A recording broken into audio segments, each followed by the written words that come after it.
Before we get into all of this, I have a bit of an unpopular opinion. Unlike many others, I am actually not the biggest fan of Fujifilm's colours. Once upon a time, I worked at a camera shop here in Perth called Camera Electronic, where luckily I had access to pretty much all of the Fuji gear since way before it was cool. As film got more and more expensive, the Fujifilm philosophy behind being able to shoot film-like images digitally started to make sense to me.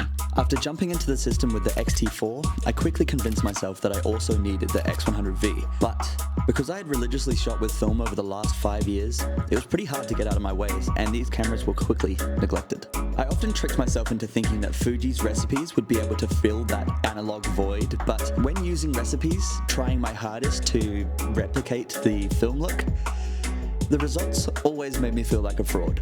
I would constantly get into this internal debate as to why I'm nerfing 20 plus years of digital sensor technology just to make it look and feel like an archaic medium. That was until June 2023. It had just turned to winter here in Australia, so that meant instead of braving the harsh 60-degree winters, us Australians were preparing to set off on our annual migration to Europe for the summer. After such a good time in Thailand, Luke and I, along with a bunch of others, were super keen to spend the next 6 weeks traveling throughout Europe after creating our very own Kontiki tour. As you may have seen in the Thailand series, traveling with film isn't always sunshine and rainbows. So, as this Europe trip wasn't going to be entirely photo-oriented, I found myself with a unique opportunity to be able to put to the test whether I can learn to love digital enough to outweigh the cons of traveling with film. What's up? Oh no, I'm going to spill it. We look so hot. Sunsets at 21. This just looks like Australia. I know, right? It's a bit of fun.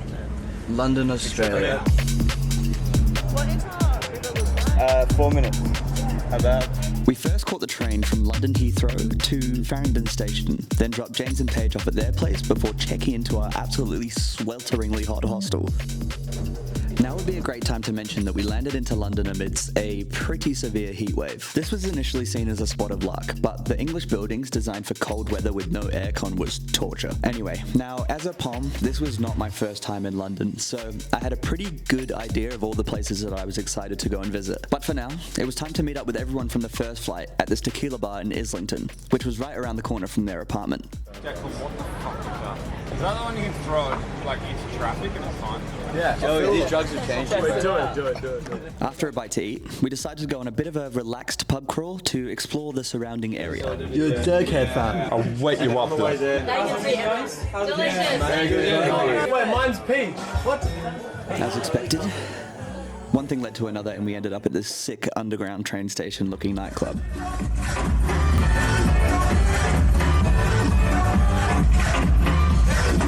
That's enough of that. Things finally wrapped up around 4 a.m. thanks to our jet lag, but considering we were still up as the sun rose, we thought it would be a bit of a laugh to do some sightseeing before the crowds. Nah. Cool. Holy freaking balls. Oh my god, look at this beautiful place. Oh, it looks like an office. That's the clunk. Oh my god, look. Wait, when you get past the thing, look up to your left. Holy, bro, that shit is huge! Oh my. What? It legit was that, I think. Let's go, let's do a self-timer and put it in the middle. Look at that. Wow, what is that thing? That's what we have to investigate. Wait, this is how we potter. It's literally fucking Jesus and Dumbledore. You gotta just put the mal leaves in, brother. And it's a... Oh, look at this big stingray coming towards us. Way. Where?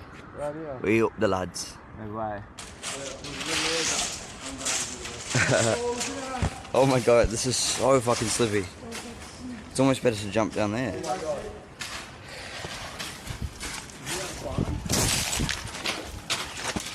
Oh no, I busted my kicks. Let me get a hell good. Let me get a hell good one. Oh, that's cat. This perfectly foreshadows the antics we get up to all throughout this trip. After attempting to get at least a couple hours sleep in our sweatbox of a hostel room where our neighbour had stolen the only fan in the room and pointed it directly at their face, Luke and I met up with the others who were out exploring Camden markets.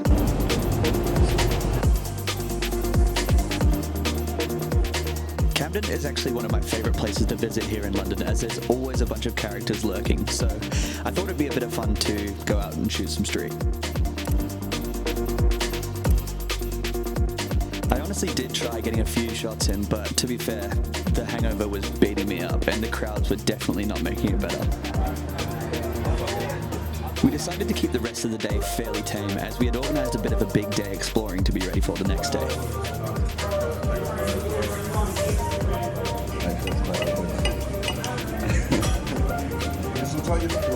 After devouring a full English, the lot of us split up in an attempt to try our luck with the Lime bikes that we saw dotted around the city. Christ, holy fuck. Oh, I was just about to say, you done any board slides there? Alright, should we go? Is that a throttle or is it just a system? As soon as you... Oh, okay. Can we just run, Reds? What? Is it what? Is it weak? I just might die at some point.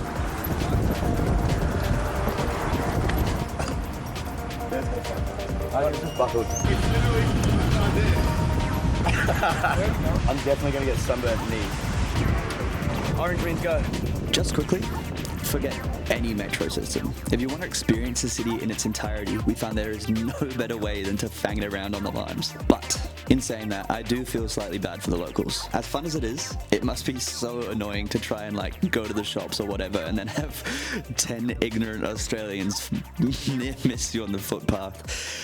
Hypothetically though, of course, I can assure you we were all angels. Our plan of attack was to see all the touristy shit we could. So, naturally, the first thing on the agenda was to see Big Ben. Cool, blimey.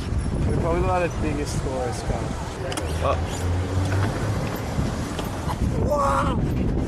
I'm scared. Ah! Over here.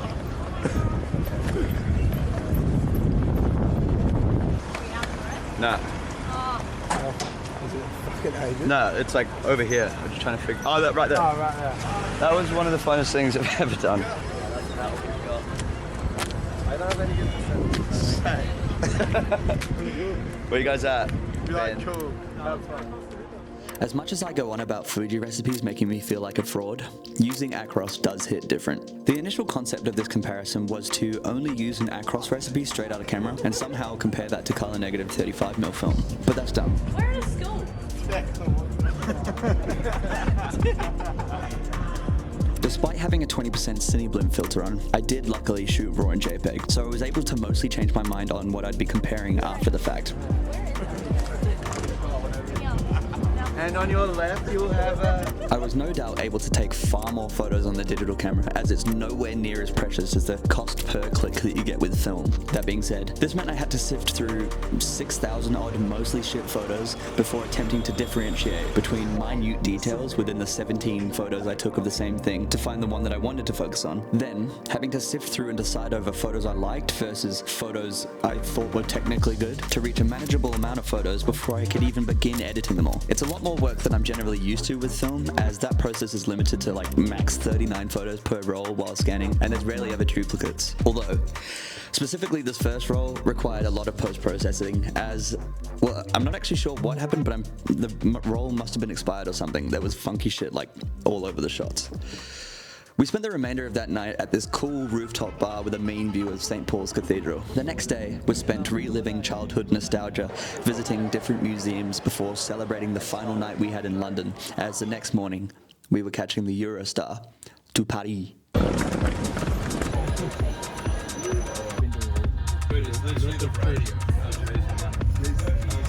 Now, I had actually been to Paris before, but I was like 9 and it was for New Year's Eve at Disneyland, so I was basically coming to Paris with a clean slate, which meant I was inspired. Oh my god, did I just get another Yeah, one? you did. You're about to get. Literally bought me 10 beers already. This time, thankfully, we were all staying in the same hostel. Yes, it was still hot as balls, and yes, it was a bit of a trek away from the city centre, but we had private rooms, so we were a touch more comfortable. When planning a trip, it is so easy to neglect how inconvenient it is to stay in a different place from your mates. We spent the first afternoon making our way towards the Eiffel Tower for the girls. It turns out, street drinking is legal in France, so this actually ended up being really fun.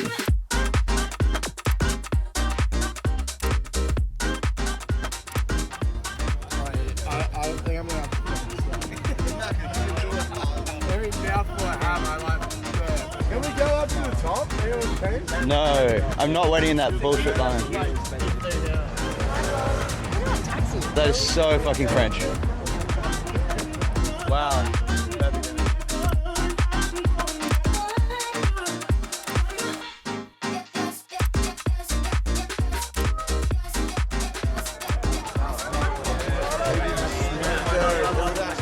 We wrapped up the night by making it as French as possible after finding the nearest restaurant open at midnight to sell us some escargot. We're never gonna eat snails in Paris. And honestly, not too bad. It was like chewing on a bouncy ball smothered in garlic. The next day, some of us actually managed to wake up at a reasonable enough time. The mission that day was to head to this random Pharrell pop-up thing for Liz, then get lost until we somehow end up at Sacré-Cœur. Should we have a look up?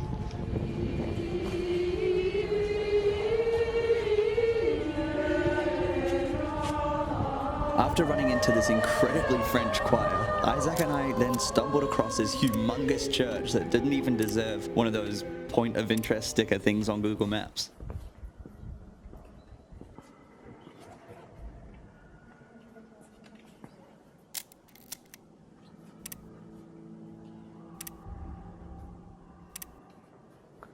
Can't believe there was just people skating out the front of this. I didn't even know that.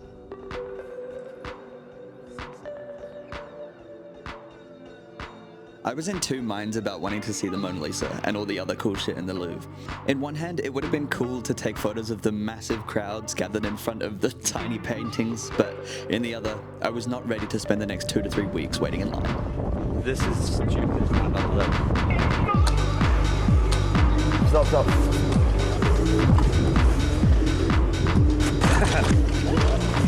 Interesting. Do you want to know some excellent news, Luke? My film camera just jammed up. Oh, that's right. Now, funnily enough, the entire reason we wanted to visit this specific spot was due to the current mission of trying to visit every COD map in Europe. First Piccadilly. Oi!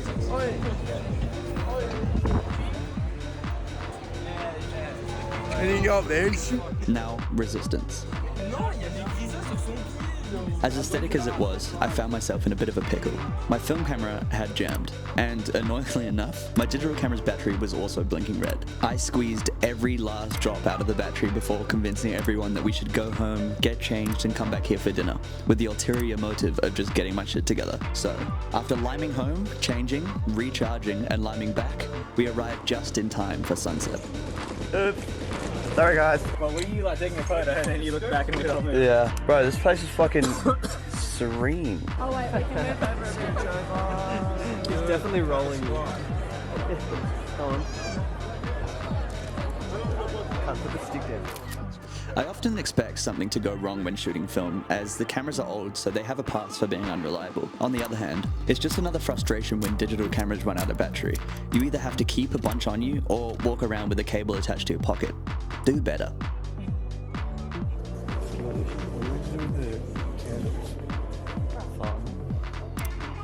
Anyway, this has got to be the single most French place on Earth. We spent the remainder of the evening having dinner in that area and then called it a night. The next morning, a bunch of us committed to catching the train to Versailles and were subjected to some insanely French scenes.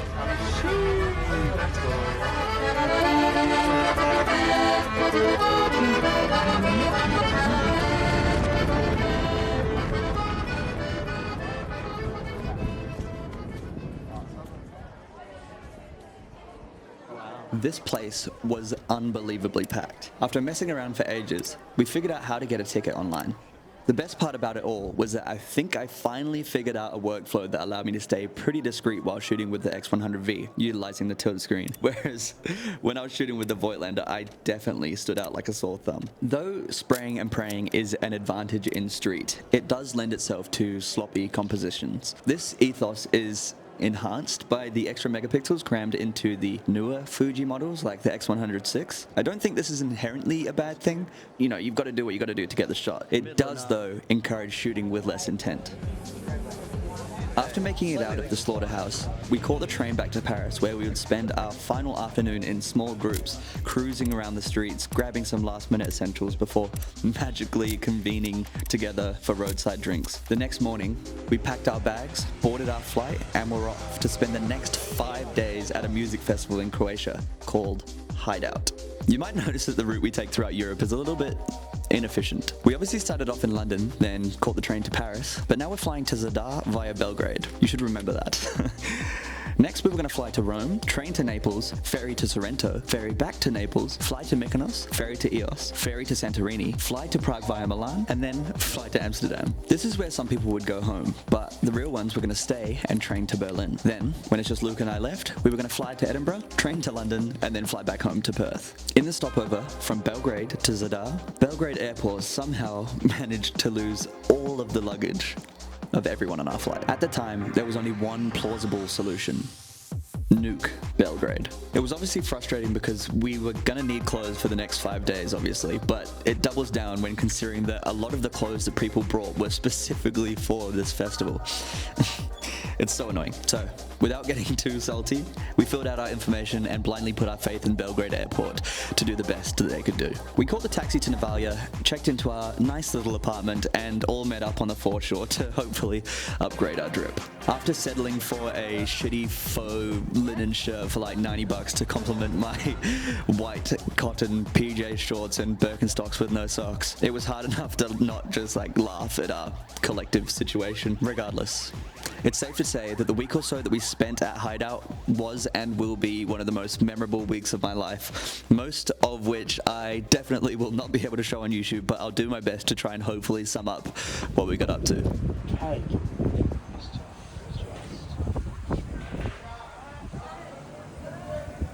Shitty glasses over here. Holy fuck! Yes. Sorry boys, we can't. Oh no no!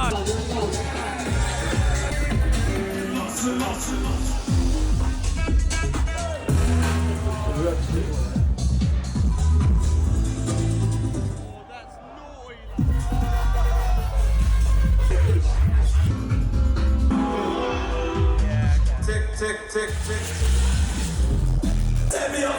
It's not attached.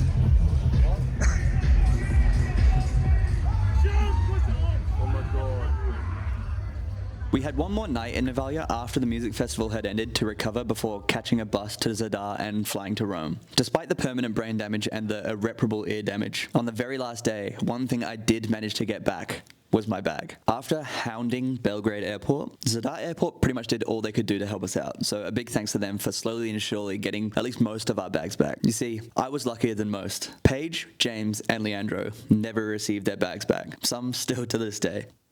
Nuke Belgrade. Oh, Joey.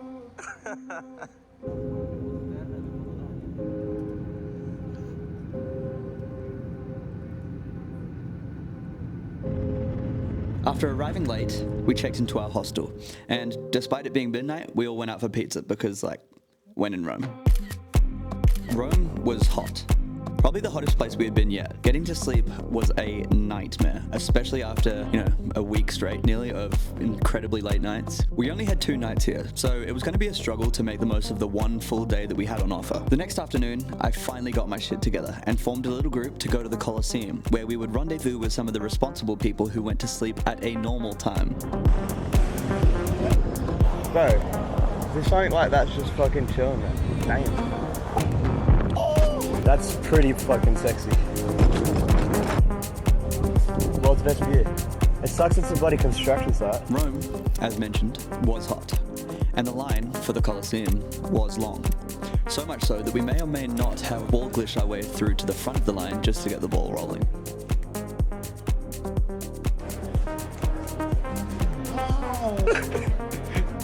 Holy shit, though.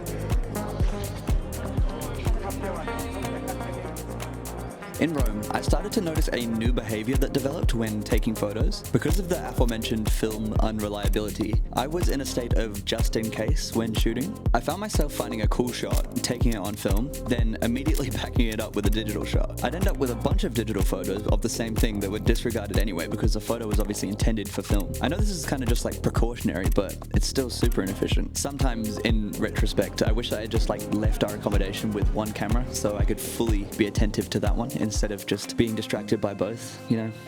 I still can't believe that we only had one day here. There were so many fascinating things that we didn't even get close to visiting. It's all good though. I'm definitely coming back. See ya, bud. Where do I get off? I'm falling. Obruvire la rimane a Rossana e Carine rimanimmo, ok? O a Rossabiette ripovo il mogo prima di cadere. No fucking Mykonos stop, there's no fucking tomorrow, man. Believe me, that's the fuck only.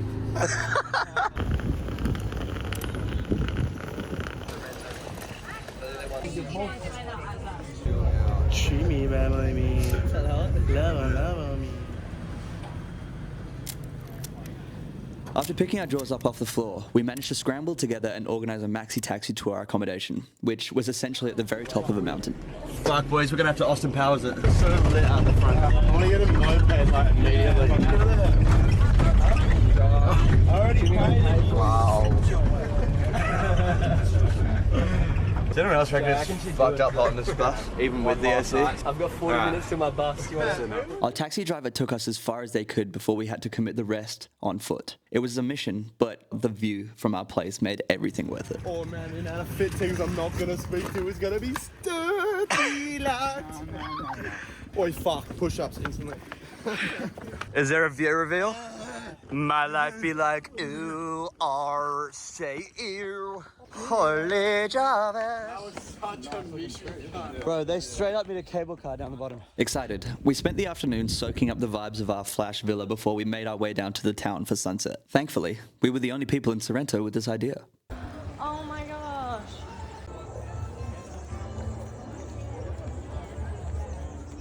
Yeah.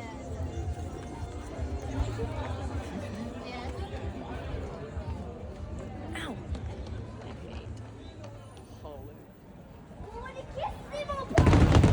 The next day was fairly mellow. We just went to one of the beaches on the foreshore, drank cocktails and relaxed. I found it kind of outrageous though that you've actually got to pay to use the beaches here, but hey, so worth it.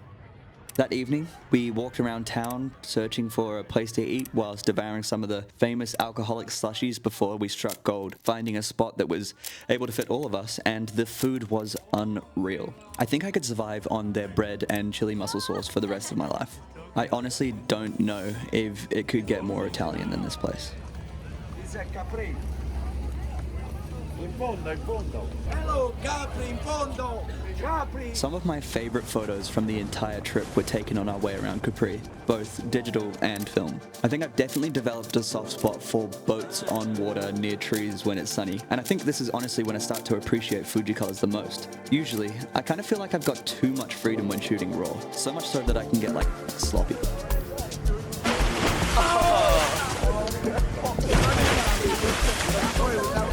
Yeah. This is like the best water I've ever swam in. I'm touching the bottom. There's one right there. I know it's cliche, but I enjoy the methodical process of film. You get what you get and you go from there. Like, it's easy as that.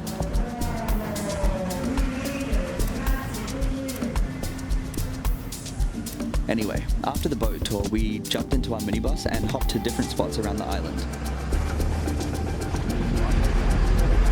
What is going on? When you mentally ignore some of the sheer drops that some of these roads are perched upon, you start to realize how insanely beautiful this place is. I feel like I've learned how to get the colors in both film and digital shots to work quite harmoniously in environments like these. I still naturally gravitate towards editing the digital files in the same direction as the film shots, but I think that I'm on the first step to accepting that a digital file will never behave the same as a film scan. When looking side by side though, I find the tones from digital files to be much more homogeneous, sometimes feeling as though they just merge together, whereas I find the film tones are fairly pronounced from the get-go. No one is objectively superior, it just takes a different approach. watch. One thing I really do regret though is using this 20% Cine Bloom filter. It's so permanent. Mirror moment. Top 10 also mirror moment backwards. Sheep shagger. Sheep. After reaching the end of our tour, we caught a ferry back to the mainland and were hit with an ultimatum. Either keep drinking or be responsible enough to prepare for more adventure tomorrow. I surprisingly chose the latter.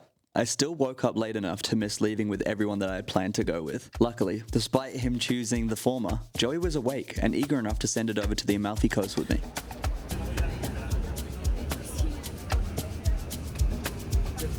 After getting off at what we hoped was the right stop, we now had to figure out how the fuck we were meant to get down to the bottom.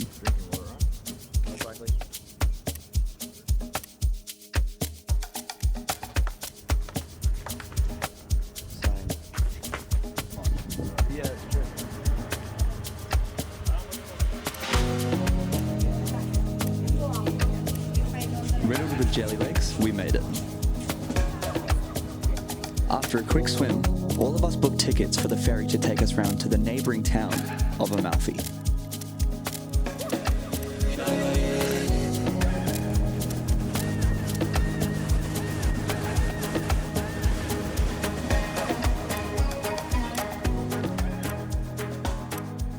Amalfi was nuts. When it came to editing these photos, I was heavily inspired by a show that I had just finished watching on Netflix called Ripley, which coincidentally was set right around these ways.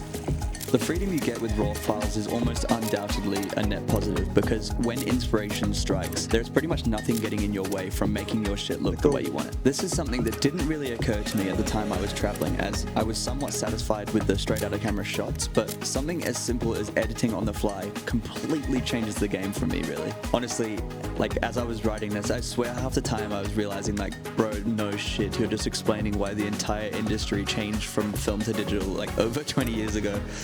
As dumb as it is, if I were to try and make videos heaps more consistently in the future, shooting film would be like such a major bottleneck. And for that simple efficiency, I would totally just ditch shooting film, straight up.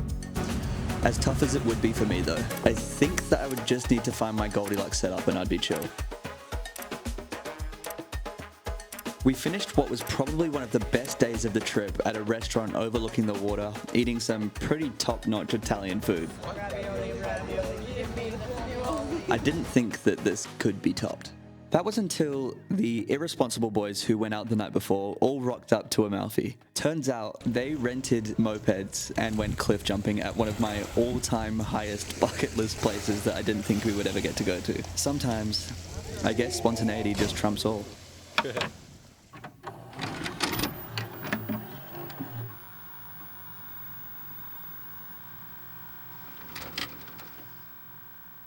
The next day, we made our way back to Naples in time for a bunch of people to catch their flight to Mykonos. Luke, James and I booked a cheaper flight that wouldn't take off until later that afternoon. If you take one thing away from this video, know that Italians do not give a single fuck about hand-checking your film. Of all the airports I visited on this trip, both Rome and Naples, and later Milan, were the only ones that refused to hand-check my film. I spent the entire remainder of our trip not knowing if my film would be okay. It was straight up like Schrodinger's film negs. It was... If that's not a good enough kick in the face as to why you shouldn't travel with film, I don't know what will be. As we arrived to our absolutely bonkers apartment in Mykonos last, we were granted the honor of choosing between 3 of the shittest bed options. Luke and I opted for the couches in the lounge room, where for the next few nights we'd be last to fall asleep and first to wake up. As everyone was already partying when we got there, us 3 latecomers played catch up and then sent it out. This set the tone for what the rest of our time in Greece would be like. After slowly getting our shit together by mid-afternoon the next day, we slowly but surely waddled our way down to the port where we were to board our boat that would be taking us on a bit of a sunset cruise around Mykonos. D-man got a skin fade. Dude, is No, it's good. Wait, really? Yeah, hell rated. As soon as like everyone was just like, bro, that looks so shit. Who said that looks shit? Els, Joey. Luke, did you say that Dylan's hair looks bad? Dude, I roasted the shit out of him for it. I'm actually like it. See, the fridge is at 19 degrees. 30 minutes so we can get drunk. That's some bullshit. Things started off tame until the bar staff revealed the unlimited free cocktails we'd be getting served all night. This, combined with the skits like jumping platform, amalgamated into one of the most fun activities possibly imaginable.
I don't think any of us would have been able to survive Mykonos if it wasn't for our accommodation. We owe a lot to that place. In fact, we didn't really leave our place at all, unless it was to get like vodka or gyros. I did start to feel guilty that we weren't really making enough of the daytimes though. So thankfully, that night, we went out to grab a couple of drinks and watch the sunset.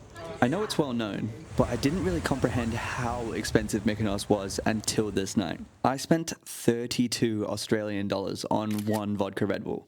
That's like nuts. Still, it was definitely worth it. Watching the sunset here with everyone was simple, but the tunes were pumping and everyone was having a great time, so it ended up being like an unforgettable night. The next day, we sadly had to say goodbye to our little apartment. We probably saw more of Mykonos on the taxi ride to the port than I did the rest of the time I was here. Still, zero regrets. The ferry to Eos was actually so sick. It felt like a huge airplane just like on water. Unfortunately for our time here in Eos, Luke and I had booked different accommodation to everyone else, which when we were booking it looked as though it was right next door, but I don't know how it didn't show on the maps, but it was like up the top of a mountain, which was like a trillion stairs away. There was only one solution to this problem. Eos, like Mykonos, is known for being a party island, so obviously we did just as the doctor ordered. Luke and I spent majority of our time at the other guy's place. They had a balcony with a schizophrenic view, so we took full advantage of it by drinking vodka ananas and creating drinking games until it was time to go out.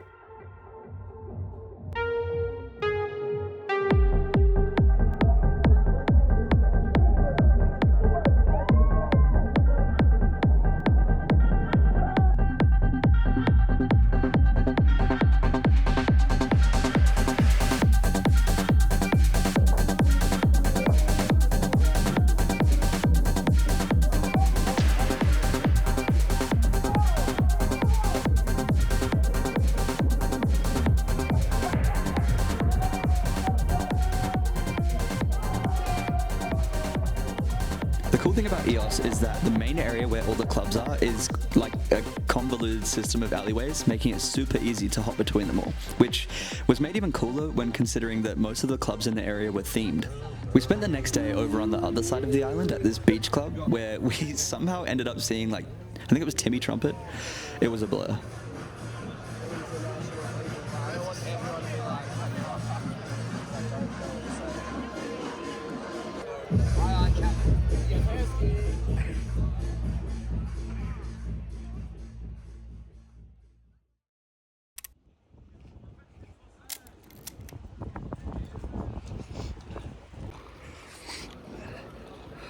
Blue. Greece had taken its toll on me. It Turns out you can't really sustain this kind of lifestyle depending only on like vodka, pineapple juice, and gyros. Yum though, that shit's good.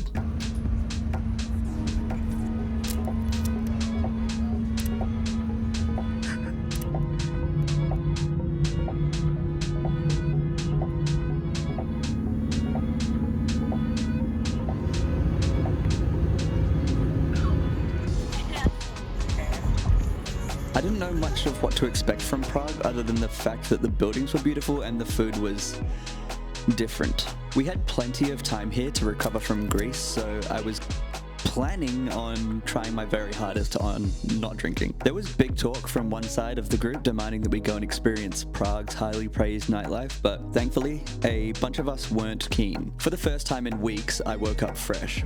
Oh, it's a little skeleton. Surely that's not it. Whoa, fuck yeah! All the boys that went out ended up having a bit of a mare, but nobody more than Luca. Apparently, he spent the entire night without a phone, wandering the streets, trying to find a way to get back to our place whilst having absolutely no idea where we were staying.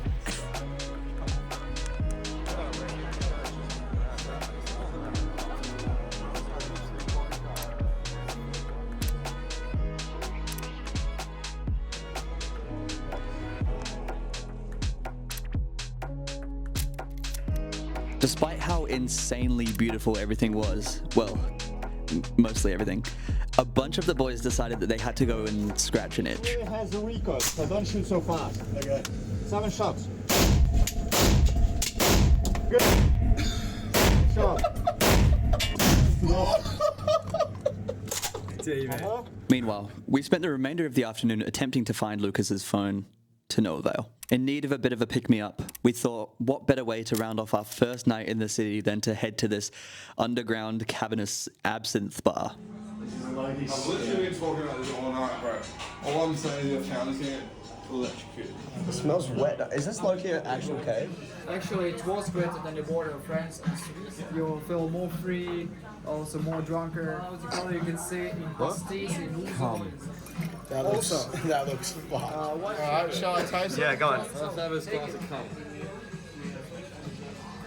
Oh, wait, that tastes good, bro. It's not that bad. Yeah, shoddy. Oh, what? What the other one taste? I think worse photos. That tastes really good. That's so good. I'm not letting you do this, I'm telling you right now. Walk over here. You just literally hit a pole, hit a wall.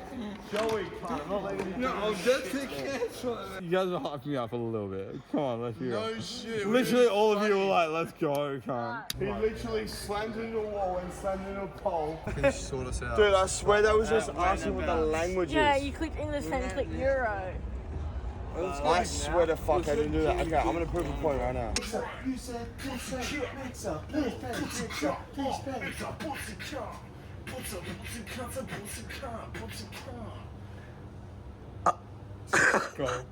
Scroll across.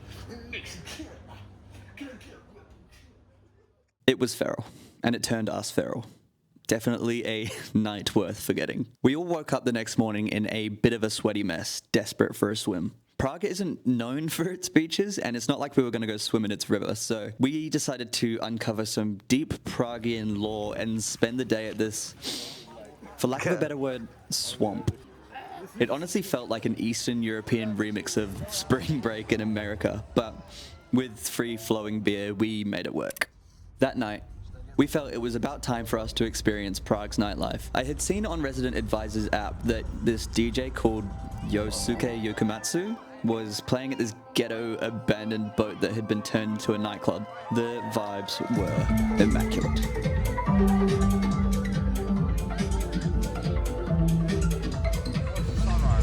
Yo! Yeah. Right here, look at that, Joe. Look at that. Oh, that's all it. We're legit in Trevor's house in GTA 5. No! Luca legit stacked it and I caught it on video! Yeah. When you make slurp and you know how fast it goes. Apparently fucking daddy kebabs and daddy comments.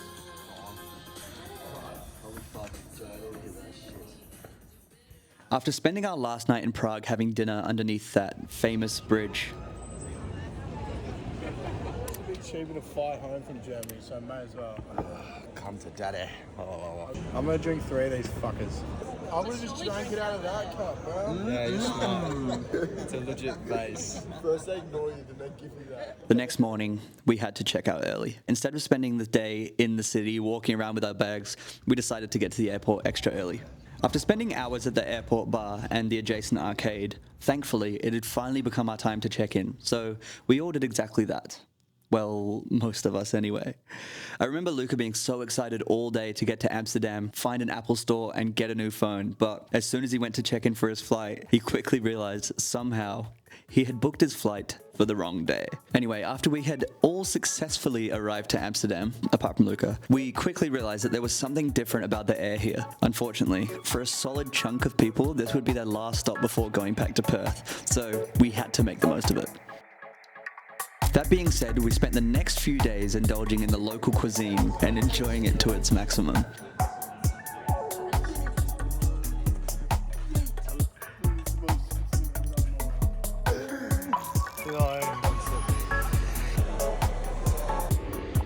Oppenheimer. Get a beer out of this fucking shit. You guys leave unlocked the NFT space. Holy fuck. I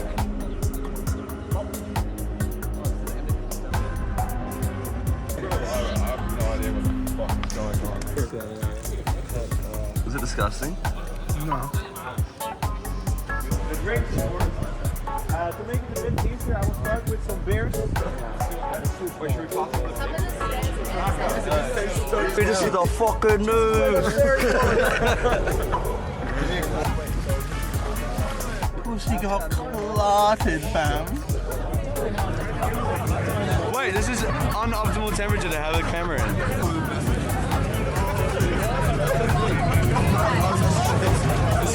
Oh, you got a jumbo. I saw Rob's looking at him.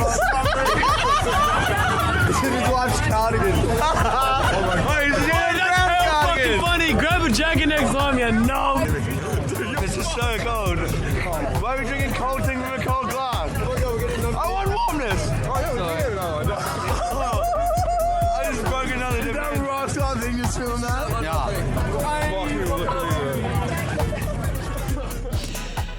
If you couldn't tell, photography wasn't at the forefront of my mind here, and I'm not really upset about that. As I mentioned at the start, this trip was by no means going to be entirely photography oriented, so I'm glad at some points I prioritized making lifelong memories with my friends. After saying goodbye to the L-takers who had to leave early, the God Squad soldiered on, and we had planned spending the next week or so in Berlin for Rob's birthday. Yeah, the trains will have PowerPoint. Oh my god. Happy birthday to you. After really neglecting to take photos in Amsterdam, I was eager to try and get re-inspired photographically whilst in Berlin. Now, as we were here for Rob's birthday, we were obviously keen on exploring the nightlife as, after all, Berlin is famous for it, but they're also infamous for being very strict, so I didn't really get to film much. This exclusivity was both exciting and annoying. I managed to get into some clubs, but our group was almost always split up. Oh well. Anyway, history on the other hand was obviously in abundance. We spent a few days on limes hooning around the city to places like the Berlin Wall, Checkpoint Charlie, the Jewish Museum, and the Topography of Terror before signing up for a free guided tour and seeing it all again, this time with context, which made it 10 times better. It's so interesting to be able to see like the domino effects from the fall of the Roman Empire to the end of the Cold War, pretty much. Like, it's all wrapped up in the city. It's so cool. We spent our final day together visiting Sachsenhausen concentration camp outside of Berlin. This was grim, and I'm pretty sure I don't need to explain to anybody why. Though we were having great fun on our nights out, I can't help but feel like Berlin rounded the trip off on a more somber note. Despite getting some photos that I actually really like, I wasn't as inspired to whip out my camera and take photos as I was in like the southern Mediterranean biomes. At the time, I was actually getting kind of frustrated that my photos weren't hitting the same until I just accepted that you can't force inspiration upon yourself. Like, that's just not how it works. It finally became time to say goodbye to everyone. apart from Luke. Our plan was to see as much of Edinburgh as we possibly could in a couple days before catching the train down to London, ready to fly home. So, to answer the universe's most important question, while I don't think that I truly love the X100V, I think I've at least been convinced that I could eventually see myself canning film to travel with a digital camera. The Fuji X100V is by no means a bad camera at all, and while it's only been improved on by the X106, to me, this series just has like too many bells and whistles prohibiting it from being like in its most optimal form. I like Fujifilm as a company, so I'd love for them to make like a stripped down version of the X100 series, more in direct competition with like the Ricoh GR3 or 3X, because like as daft as it sounds, like the X100 series is just too big. I'm a firm believer that pocketability should be of like paramount importance, especially with an APS-C size sensor. As for the Voigtlander, and of course the 35mm Carl Zeiss lens that I use with it, I'm actually pretty surprised of the resolution and sharpness that I was able to squeeze out of a standard 35mm frame. In saying that, it's definitely no match for medium format. I'm sorry, but I didn't really mention this in the video as it's not really what I'm comparing, but the depth of field fall-off you get from shooting 120 is crack to me. It's so good. I think if I were to truly commit to traveling without shooting film, I'd probably want to end up investing in like a medium format or large format digital camera, which, as you may know, is akin to putting down a down payment on a house, but yeah, worth it. As a trip though, this was definitely a once-in-a-lifetime opportunity. Never again will a group of mates so big be able to schedule something like this together that goes for so long. Like, I think it's safe to say that it was worth every penny of the $20-something thousand that we spent on it. Maybe. To everyone that came on this trip with me, thanks for making it so incredibly fun, and to everyone watching, thanks for making it this far. I hope you enjoyed. If you did, feel free to chuck us a like. I know this one was a bit different to the Thailand videos, as at the moment I'm basically just throwing shit at the wall and seeing what sticks, but I have a pretty good idea of what direction I want to go in from here on out, so yeah. Legit, as this video is uploading, I'm probably at the airport getting ready to fly out to Vietnam for 5 weeks, so definitely subscribe if you want to see all that. In saying that, I have actually invested in a fair bit of new gear for this next trip, so I'm hoping that I can bump up the production quality, but mainly I'm just so sick of editing 360 videos. That being said, I am going into this trip with brokey energy, so if anyone wants to buy a Fujifilm X100V, let me know. Oh yeah, and if anyone actually has any recommendations of where to go in Vietnam, please chuck them in the comments. I've literally spent my entire time editing this video, and I have no idea where to go. Alright, Deus is.